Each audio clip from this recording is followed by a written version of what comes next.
Hello friends. तो शाम के 6 बज चुके हैं अब, और अब मेरी पूजा की तैयारी भी लगभग हो चुकी है। अभी पूजा करने में टाइम है क्योंकि 6:50 में होता है सूर्यास्त। तो 6:50 के बाद ही पंडित जी आएंगे। क्योंकि सूर्यास्त के बाद ही पूजा होती है। तो मैंने इतनी सारी तैयारियां कर ली हैं।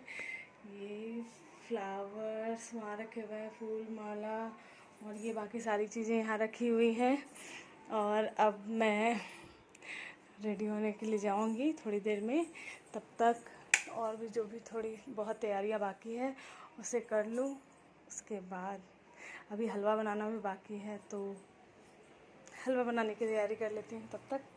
उसके बाद फिर रेडी होकर मैं पूजा में बैठूँगी। हेलो फ्रेंड्स, तो अब मैं नहा चुकी हूँ, नहा के आ चुकी हूँ। अब प्रसाद बनाने की जल्दी से तैयारी कर ले रही हूँ क्योंकि बहुत ज़्यादा टाइम हो गया है फ्रेंड्स। हर हर महादेव दोस्तों, एक बार ओम नमः शिवाय जरूर बोलें। पंडित जी की हेल्प कर रही हूँ। हलवा बनाई है, हलवा बन गया गाइस। पंडित जी आ गए थे इसलिए बीच का सारा उड़ गया गाइस, प्लीज़ माफ़ कर दीजिएगा। चलिए पंडित जी के पास चलते हैं हम। एक्चुअली मम्मा जिसको पूजा करती है ना, वो टेबल नहीं मिल रहा है, वही हम खोज रहे हैं।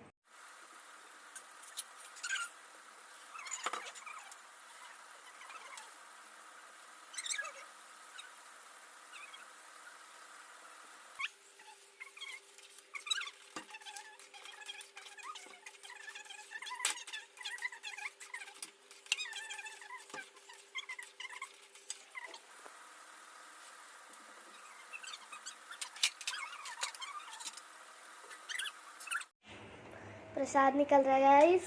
ये गाय के लिए फ्रेंड्स। ये एक्चुअली हम प्रसाद जब निकालते हैं तो सबसे पहले गाय के लिए, भगवान जी के बाद पहले भगवान जी को भोग लगाते हैं ना। तो अब भगवान जी को भोग लगाने के साथ साथ हम ये प्रसाद गाय के लिए निकालते हैं। गौ माता के लिए निकालते हैं। ये भगवान जी के लिए और ये गौ माता के लिए, और बाकी रहे पंडित जी के लिए।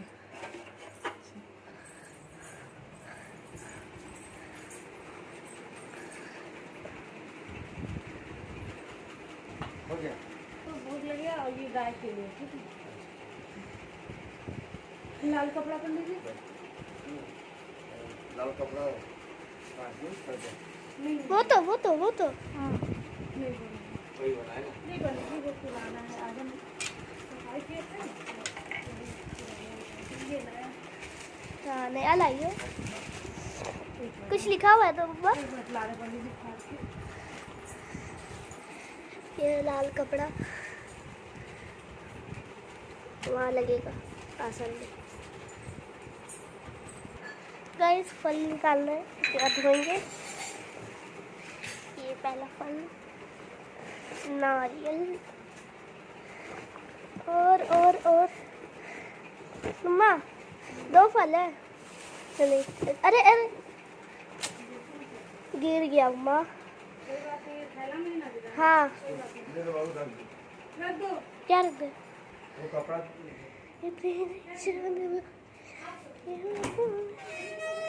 कहाँ डलाएगा? ये फ्रीजर में डाल देते बाद में हटा देंगे, अभी जगह नहीं है। गाइस मैं पूरा शॉर्ट्स नहीं बना पा रही हूँ, पूरा फुल वीडियो माफ कर दीजिए। केला माँ कितना पीस निकालना है?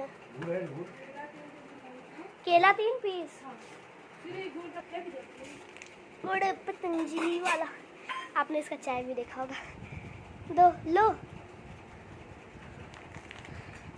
मेरे को 2 पीस निकाल लिया। ये क्या है? एप्पल 2 पीस, 2 पीस होता है। गाइस मैं पूरा वीडियो नहीं ले पा रही हूँ, माफ कर दीजिएगा मुझे, मैं माफी की हकदार हूँ। चलिए इसे धोने जाते हैं अब हम। ये तेरी चांद पर, मुझे अभी गाय का बनने का शौक चढ़ रहा है। हम बनाना धोएंगे, कैमरा में ना घुस जाए पानी। अच्छे से धोएंगे। अब हम इसे रख देंगे, रख के चलो चलो चलो लो। कोई दिक्कत नहीं, अब हम मैंगो धोएंगे। Mango mango my favourite. Comment guys your favourite fruit क्या। एक सेकंड रुक जाओ।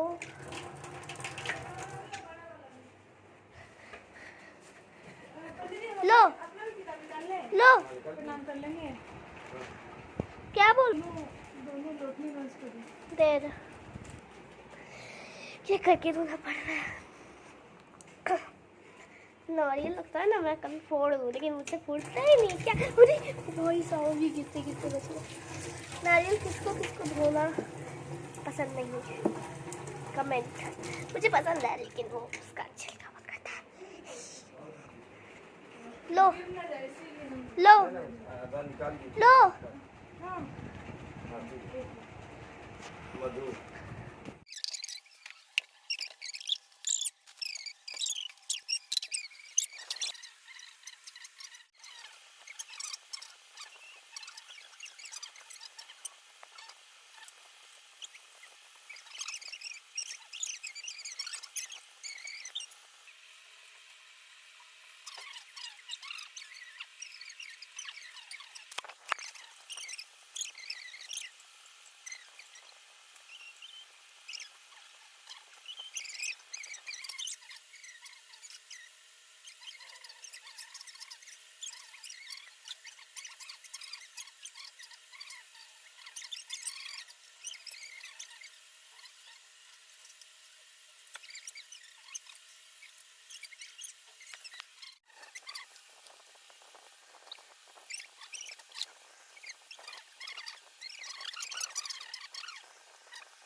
गाइस मुझे वीडियो को थोड़ा स्पीड करना पड़ा क्योंकि ये काफ़ी लंबा हो जा रहा था। अगर आपको पूरी जो पूजन विधि है अगर वो पूरा देखना है तो आप मुझे कमेंट करके बताइएगा, तो मैं पूरा डाउनलोड कर दूँगी। अदरवाइज़ इसलिए मैंने थोड़ा कम कर दिया है ताकि वो वीडियो थोड़ा छोटा हो जाए। हर हर महादेव, श्री शिवाय नमस्तुभ्यम दोस्तों। श्याम जी की ज्योति सत्याग मेला ज्वालामुखी तस्वीर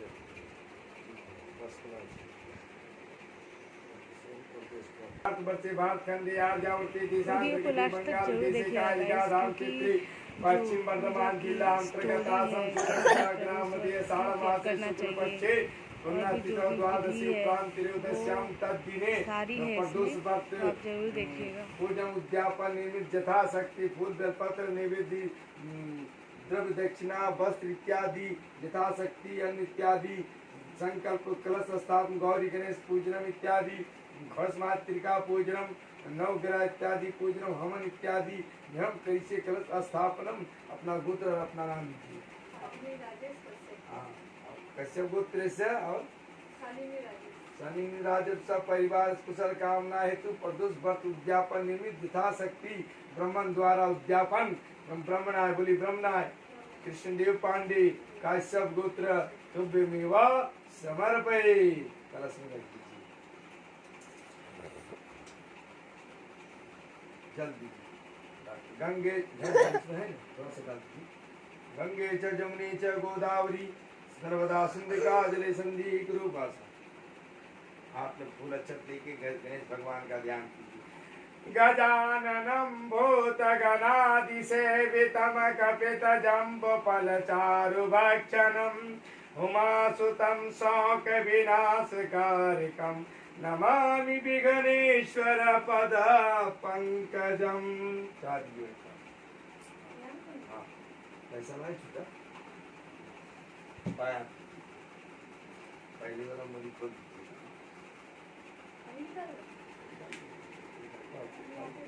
अच्छा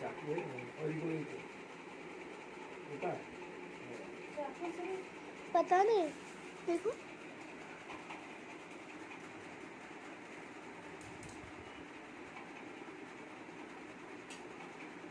ओम चंद्रपति बलिराजा ज्ञानीन्द्रो महाबला रक्षामि रक्षामि सर्वमंगल मांगल्ये शिवे सर्वासाधिके शरणे त्र्यंबके गौरी नारायणी नमस्तुते या देवी सर्वभूतेषु श्रेष्ठे रूपेण संस्थिता नमस्तस्यै नमस्तस्यै नमस्तस्यै नमो नमः या देवी सर्वभूतेषु विद्यारूपेण संस्थिता नमस्तस्यै नमस्तस्यै चंदन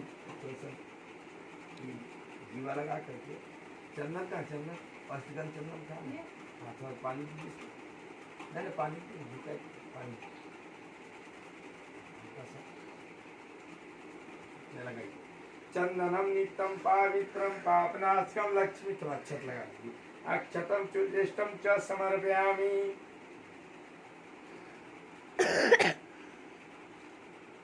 चलिए आप फूल अक्षत लेकर के गौरी जी का आवाहन कीजिए।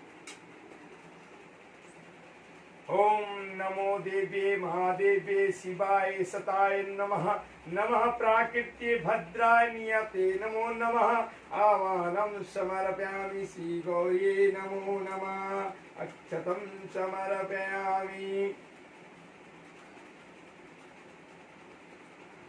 अब गौरी कैसे आवाहन कीजिए आवाहन आप आवाहन ऐसे कीजिए आप हाँ ये आवाहन हो गया तो दूसरा हो गया 5 लक्षण इसका दिए हे मनिंद्राय देवी वरदाय शंकरम प्रिय मम लंबोदर सजननी गौरी आवाहनम अक्षतम समर्पयामि तो अच्छा आवाहनम अक्षतम समर्पयामि दिया जलाइए पंखा बंद कर दो बाबू हाँ कर दे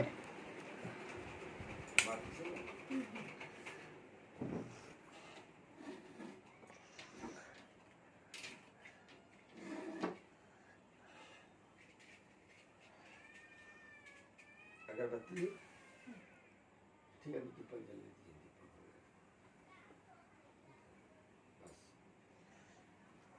ओम पदोपद हाथ से अर्घ्य दिखाइए ओम हस्तो अर्घम समर्पयामि श्री यहाँ भी ओम हस्तो अर्घम समर्पयामि श्री गणेश अंबिकाभ्यो नमो नमः हस्तो पदोपदम जल दीजिए पदोपदम समर्पयामि श्री गणेश अंबिकाभ्यो नमो नमः आचमन्यम मुखे आचमन्यम समर्पयामि श्री गणेश अंबिकाभ्यो नमो नमः पंचामृत से परिचंद इनको चंद से स्नान कराएगी हरि ओम ज्ञा पवित्र पवित्र भाद्र बाबा तंगतय पियासमत्मंदरे काक्षायस्तानो हरि इनको चंदन लगाइए चंदनम नित्यम पवित्रम पापनाशकम लक्ष्मी बसंते सुख सर्वदा। हाँ गणेश जी को भी इनको भी कार्तिकेय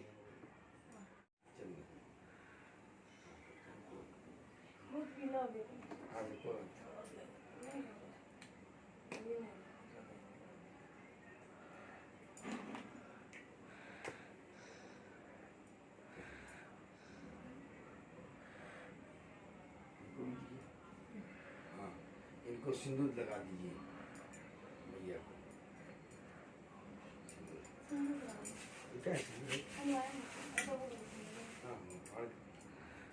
सिंदूराधिकर्पयामि श्री माँ दुर्गाय नमो नमः।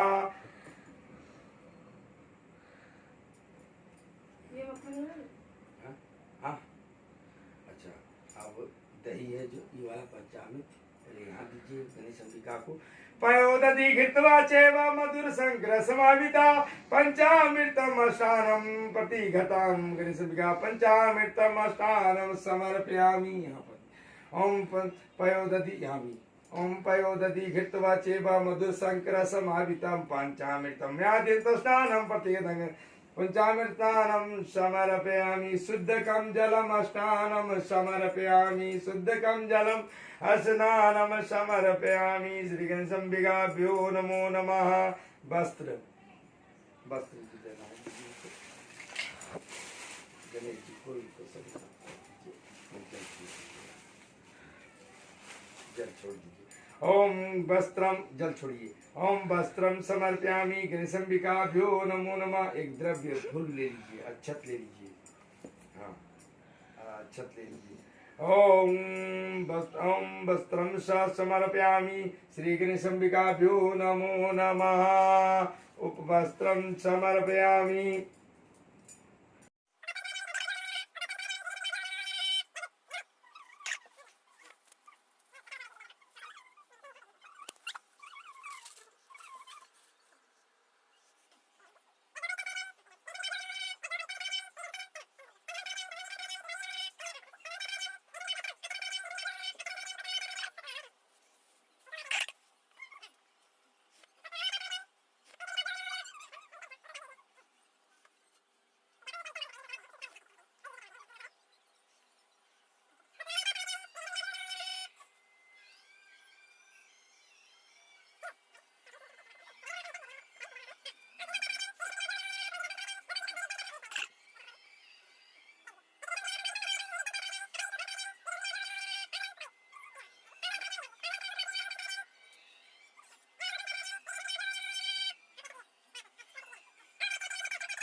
गौरी सुताय गणनाथ नमो नमस्ते।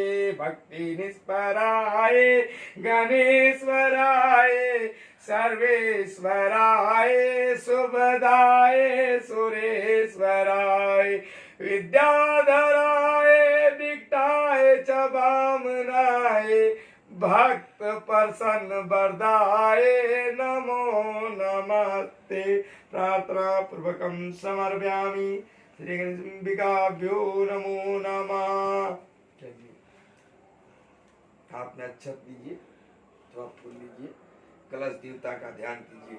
ओम कलश मुखे विष्णु कंठे रुद्र समाविता मूले स्थितो ब्रह्मा कुत्र तु सागरा सप्त दीपे वसुंधरा ऋग्वेद आयुर्वेदो संवेदो हर्षना से आगच्छे सहित सर्वकल समावित अत्र गायत्री सावित्री शांति पुष्टिकारी तथा आयं तुझे पूजार्तुचिकार का गंगे च जमुने च गोदावरी सरस्वती नर्मदे सिंधु कावेरी जलस्मिन् सिंधु कुरु सर्व समुद्र सर्व तीर्थानि जलनादा अयं तुमाचिकार का कल से वरुण देवता सुप्रतिष्ठ भगवत वरुण देवताभ्यो नमो नमः। हाथ जोड़ के प्रणाम कीजिए।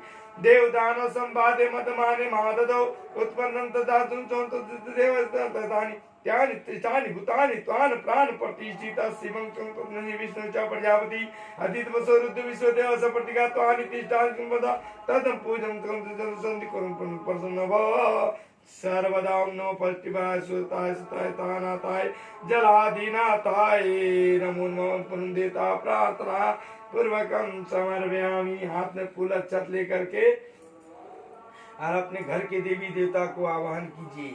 जो आपके घर के देवी देवता हैं, जो आपके पूर्वजों ने आपके खानदान में आने के बाद गए हैं और जो आपके देवी देवता के रूप में आपको लोगों को रक्षा करते हैं, उन लोगों को भी आह्वान कीजिए कि हम यह प्रदोष कर किए थे तो हम आज उद्यापन कर रहे हैं, आप लोग भी आइए और आकर के हमको आशीर्वाद प्रदान कीजिए। ऐसा अपना घर गृह देवता अपने घर के देवी देवता को सबको बैठा दिए थे। नहीं अब आह्वान हाँ आह्वान कीजिए। देवता अपना तो हम जान रहे कि बैठाया जाता है, फिर तो देवता न बन गए। अब तो देवता को बुला रहे हैं, आपका घर वाले को थोड़े बुला रहे हैं, देवता लोग को बुला रहे हैं जो देवता की तुल्य में हो गए। कोई प्रसाद भोग आप जो दे रहे सबको उनको मिलेगा तो अच्छा नहीं रहेगा। ओम गौरी पद्मा सची मेघा सावित्री विजय जय देव सेना स्वमात्र लोक मात्राधीष्टितम पुष्टितम तुष्टितम कुल देवता गणस्मात्रिकाभ्यो नमो नमः। गौरी गणेशाय नमः, पदाय नमः, सचियाय नमः, मेघाय नमः, सावित्री नमः, विजय नमः, जय नमः, देवसेनाय नमः, स्वाधा नमः, स्वाहा मार्तिकाय लोक मातृकाय धीष्टि पुष्टि तुष्टि तथा आत्मकुल देवताभ्यो नमो नमः। पान पत्ता में रखिए, उनका स्थान हम दे रहे हैं ना, पान पत्ता बिछाएं। पूजा पंच देवता का मतलब यही होता है खड़स मातृ का पूजन बोलते हैं। खड़सोपचार करके कोई भी चीज का पूजन किया जाना चाहिए, यही है खड़सोपचार पूजन। ये ओम वसुंधरा देवताभ्यो नमो नमः, सप्तमृतिकाभ्यो नमो नमः। सप्तमृतिका बनते जानते ना, कपड़ा में जो बनाते हैं एरो करके, दुर्गा उर्गा पूजा में देखिएगा सादा कपड़ा में एक एरो मार करके रखा होता है, वो वही होता है घर का देवी देवता। सप्तमृतिका उनको बोलते हैं, उनको हम लोग पूजा देते हैं। ठीक है, हाथ में फूल अक्षत लीजिए।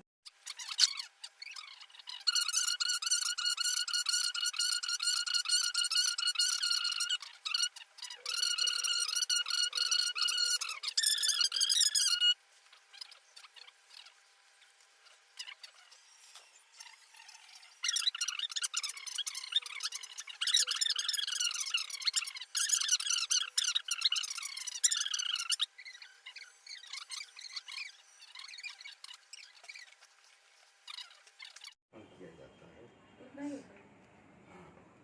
रवि प्रदोष आयु की वृद्धि व आयोग के लिए 2 सोम प्रदोष अविष्ट हेतु 3 सोम प्रदोष रोगों से मुक्ति व स्वस्थ हेतु, 4 बुध प्रदोष सर्व कामना सिद्ध हेतु, गुरु प्रदोष शत्रु के विनाश हेतु, शुक्र प्रदोष सौभाग्य और स्त्री की समृद्धि हेतु, शनि प्रदोष पुत्र प्राप्ति हेतु।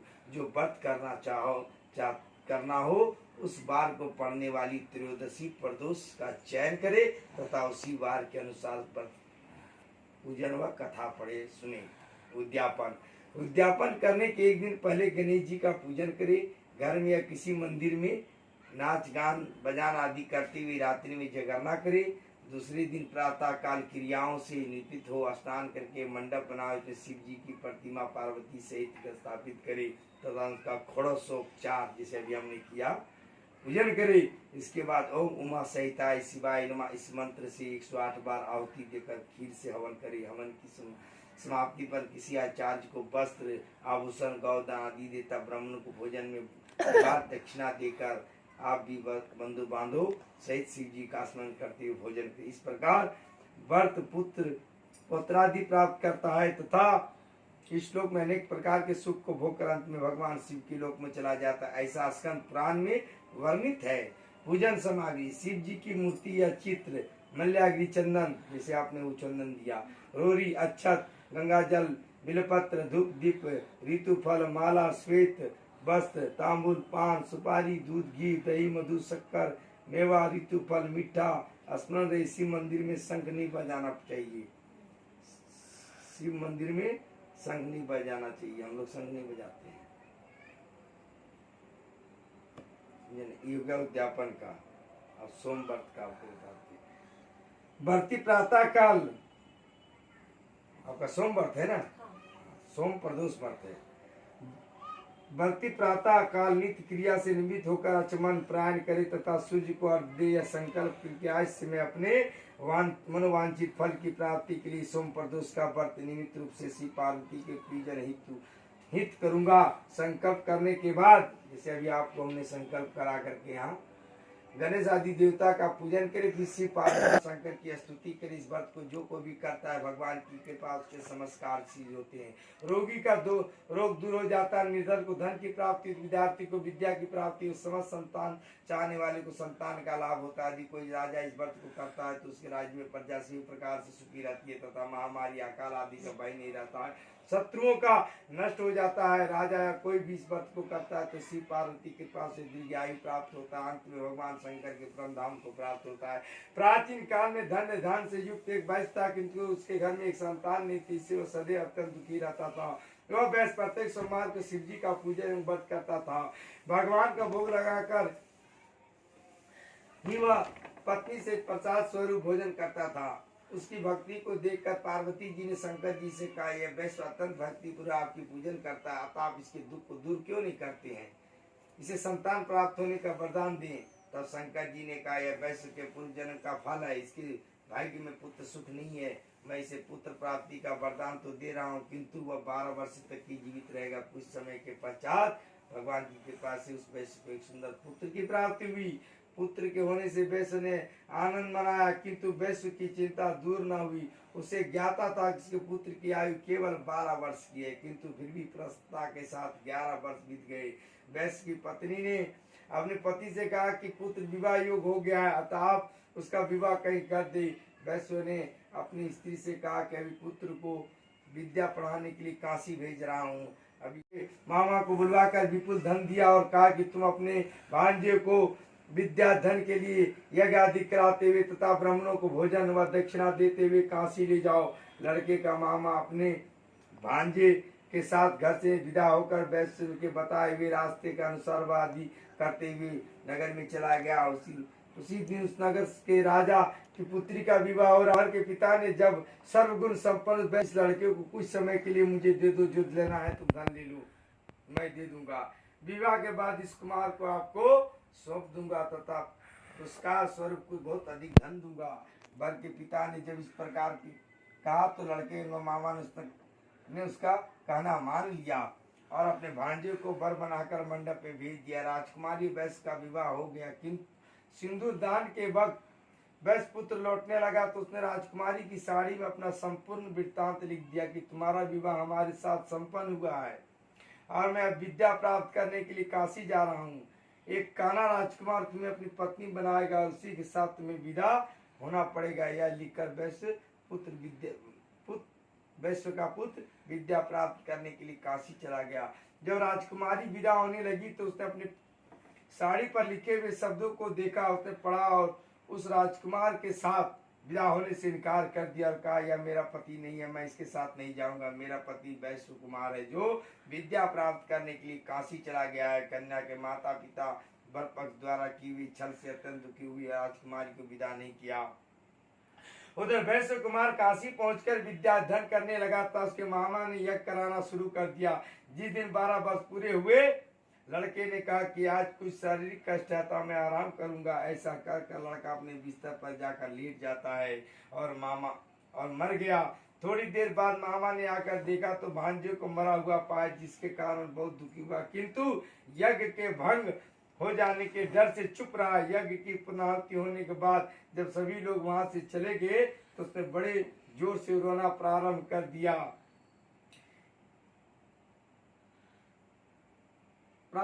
दिया। देव योग से शिव पार्वती उधर से कहीं से जा रहे थे। पार्वती जी ने शिव जी से कहा कोई कैसा करुणा रुदन कर रहा है, वहां चल कर देखा जाए। पार्वती जी के कहने पर शंकर जी वहां गए जहां पर वैश्य रो रहा था और बालक मरा हुआ था। पार्वती जी ने कहा यह तो वही लड़का है जो आपके वर के प्रभाव से उत्पन्न हुआ था, इसे आप जीवन दान दे ताकि इसके परिवार वाले का दुख दूर हो जाए और सुख की प्राप्ति हो। शिव जी ने कहा इस बालक की आयु पूर्ण हो चुकी है, किंतु आपके कहने पर मैं इसे जीवित कर देता हूँ, दीर्घायु कर देता हूँ। ऐसा कहकर इस मृत बालक को जीवन दान दिया तथा स्वयं अपने लोक को चले जाते हैं। कुछ दिन के बाद बालक समस्त विद्याओं से निपुण होकर अपने मामा से अपने नगर की ओर चल दिया। मार्ग में उसी तरह वह रुक रुक कर जग याजन करता हुआ वह जा रहा था और वहीं पर भी वह जग करने लगा जहाँ पर विवाह हुआ था। वहां पर उसने यज्ञ किया तथा ब्राह्मणों को भोजन करवाया, दक्षिणा दी। राजा को यह समाचार मिलने में देर न लगी कि काशी से विद्या प्राप्त करके वैश्य पुत्र लौटा है और वह यज्ञ आदि करा रहा है। यह सुनकर राजा ने स्वयं वहां आ गया और अपने दामाद को देखकर बहुत प्रसन्नता उसने अपने घर ले गया था। कुछ समय बाद अपनी पुत्री सहित विदा कर दिया। वैश्य कुमार अपने मामा और पत्नी के साथ अपने नगर आया और अपने माता पिता के साथ सुखपूर्वक रहने लगा। उसके माता पिता ने भी नियम पूर्वक सोम व्रत करके अपनी अल्पायु पुत्र को दीर्घायु बना दिया। जो कोई सोम व्रत को करता है या पवित्र कथा को सुनता है उसके समस्त कष्ट नष्ट हो जाते तथा समस्त मनोकामनाएं पूर्ण हो जाती। मंदार माला कृताल काय कपाल माला श्री के धराय दिगंबराय च दिगंबराय नमः शिवाय नमः शिवाय। चा दिए, फिर बेलपत्ता पूजिए। सौराष्ट्र सोमनाथम च श्रीशल्य मल्लिकार्जुनम उज्जैनं महाकारं मोकारं मल्लेश्वरं प्रलयं डाकिन्नं च भीमशंकरं सेतुबन्धे तु रामेश्वरं दारुकावने वाराणस्यं च गौतमी तटे हिमालय च केदारेति ज्योति निंगाली नरपर्ता सत्वजन्मं कृतं पापं संहारं विलोपत्रं शिवार्पणम्। हाथ में फूल अक्षत लेके बेलपत्र लेके भगवान का ध्यान कीजिए। प्रदोष का अर्थ रात्रि का शुभ आरंभ। इस व्रत के पूजन का विधान इसी समय होता है, इसलिए इसे प्रदोष व्रत कहते हैं। यह व्रत शुक्ल पक्ष और कृष्ण पक्ष की त्रयोदशी को किया जाता है। इसका उद्देश्य संतान की कामना है। इस व्रत को स्त्री पुरुष दोनों ही कर सकते हैं। इस व्रत के उपायक देव भगवान शंकर हैं। संध्या काल में व्रत करने वाले को शंकर जी की पूजा करके अल्प आहार करना चाहिए। कृष्ण पक्ष का शनि प्रदोष विशेष पुण्यदायक होता है। शंकर जी का दिन सोमवार है। सोमवार को पड़ने वाला प्रदोष व्रत का विशेष महत्व है। प्राचीन काल में एक ब्राह्मणी विधवा हो गई थी। वह भिक्षा मांगकर अपना तथा अपने पुत्रों का जीवन निर्वाह करती थी। वो अपने पुत्र को लेकर सुबह निकली और रात को घर लौटी। एक दिन उसे विदर्भ देश का राजकुमार मिला, जो अपने पिता की मृत्यु के कारण इधर उधर मारा मारा फिरा चल रहा था। ब्राह्मणी को राजकुमार पर दया आ गई और उसने अपने साथ घर ले आया। उसने से पुत्रवत पाला। एक दिन वह दोनों बालकों को लेकर सांडिल ऋषि के आश्रम में गए। ऋषि ने भगवान शंकर के पूजन की विधि बताकर वह प्रदोष व्रत करने लगी। एक दिन दोनों बालक वन में घूम रहे थे। उन्होंने वह गंधर्व कन्याओं को कीड़ा करते हुए देखा। ब्राह्मण कुमार तो घर लौट आए, परंतु राजकुमार असुमति नामक गंधर्व कन्या से बात करने लगा। वह कुछ देर से घर लौटा। दूसरे दिन भी उसी स्थान पर राजकुमार पहुंच गया। अंशुमति अपने माता पिता के साथ बैठी हुई थी। माता पिता ने राजकुमार से कहा कि भगवान शंकर की आज्ञा से असुमति का विवाह तुम्हारे साथ करेंगे। राजकुमार शादी के लिए तैयार हो गया। दोनों का विवाह हो गया। उसी से गंधर्व राजा विदर्भ की विशाल सेना लेकर विदर्भ पर अधिकार कर लिया। उसी से ब्राह्मणी एवं उसके पुत्रों को अपने महल में आदर के साथ रखा। यह प्रदोष व्रत ही का फल था। तभी से समाज में प्रदोष व्रत की प्रतिष्ठा बढ़ गई। बोलिए शंकर भगवान की जय, मैया पार्वती की जय, गणेश महाराज की जय। गणेश जी को लड्डू दीजिए। ओम नैवेद्यम समर ओम नैवेद्यम समर्पयामि श्रीमन्गणाधिपते नमो नमः। पुष्पं च समर्पयामि श्रीमन्गणाधिपते नमो नमः। हवन करना है।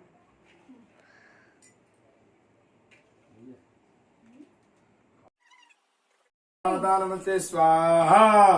हाँ, ओम जयंती मंगलाकाले नन चतुरानन पंचानन राजे स्वामी पंचानन राजे हंसासन गरुड़ासन हंसासन गरुड़ासन वृषभासन ताजी ओम हरा।